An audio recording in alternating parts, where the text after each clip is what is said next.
Well, hello everyone. This is Wilson Cole. I'm president of Backdoor Hire Solutions. We're, of course, the creators of Backdoor Hires. And I'm also president of Adams, Evans, and Ross, which we work with credit and collections for the staffing and recruiting industry and have for the last 30 years. I want to take a moment to talk about a webinar that we just have recently done. I'm going to kind of do a recap. I do recommend that you see the webinar because we kind of drill down the excuse that we heard, and then as crazy as the excuse was, what we did to combat it. So I want to give you a recap of the 5 craziest, lamest, most bizarre or corrupt excuses that we've ever heard on backdoor hires when it comes to collecting or finding backdoor hires for recruiters. And the number one crazy excuse, or I tell you what, we're going to do it differently. The number 5, the 5th strangest one that we heard, was that somebody said that the person that was presented did not have the qualities that they were looking for, and they were re-educated, or they went out and got the qualifications and then they came back to them on their own, like 6 months later. And so they considered that a different person now because they had a different set of qualities or a different skill set.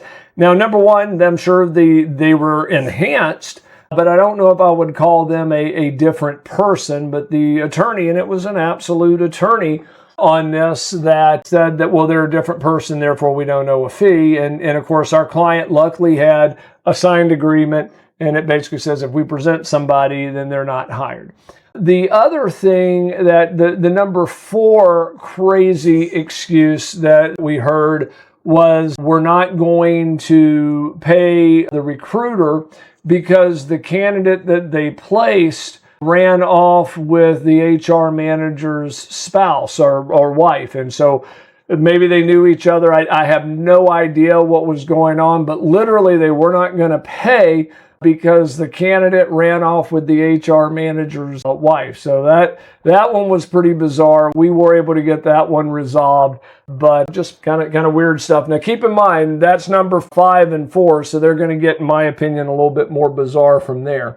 The third excuse that we heard was that the candidate doesn't work for them and never has worked for them, and therefore they don't owe the funds. Well, as we got to looking and we talked back with the client supplied us a screenshot from LinkedIn that shows this candidate with the company's logo on a presentation deck that's being broadcast up on the wall that clearly has their logo. And their argument was, well, he works for he's his own LLC. Well, I can tell you, as we started looking at it a little bit more, we found out that this company was actually paying to set up these LLCs and put these guys in, not even as independent contractors, but almost as distributors.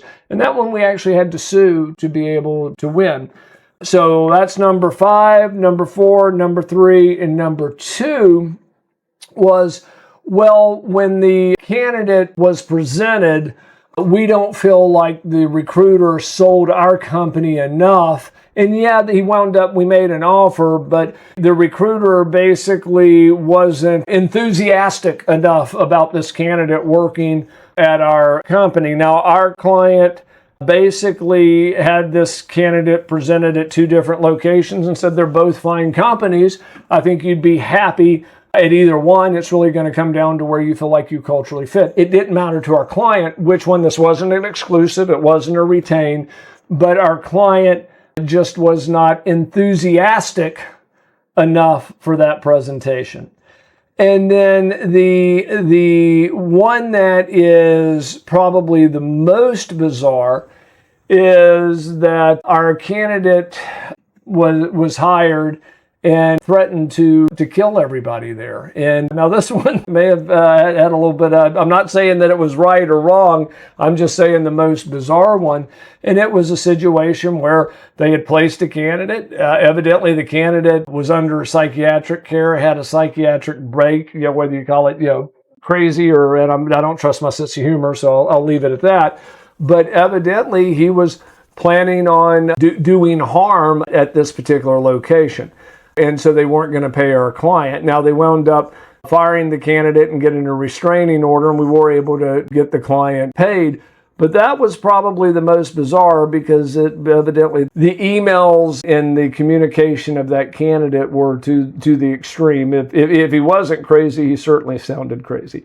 But if you get an opportunity, go out to backdoorhires.com and book a demo. Our guys will walk you through. We've located $24 million of placement fees over the last 6 or 7 years. And we'll show you how to utilize the demo, and it's actually risk-free if you sign up. And then if you want to discuss a collection issue, visit us over at our other company, Adams, Evans & Ross at staffingdebt.com. Book a 30-minute free consultation with either myself or one of our staff attorneys. And also keep an eye out in the coming months and the coming weeks for promoting some of these longer form webinars that really go through and give you a lot of tools. And so certainly love to see you on one of those webinars. It's absolutely free. It's just our give back to the industry.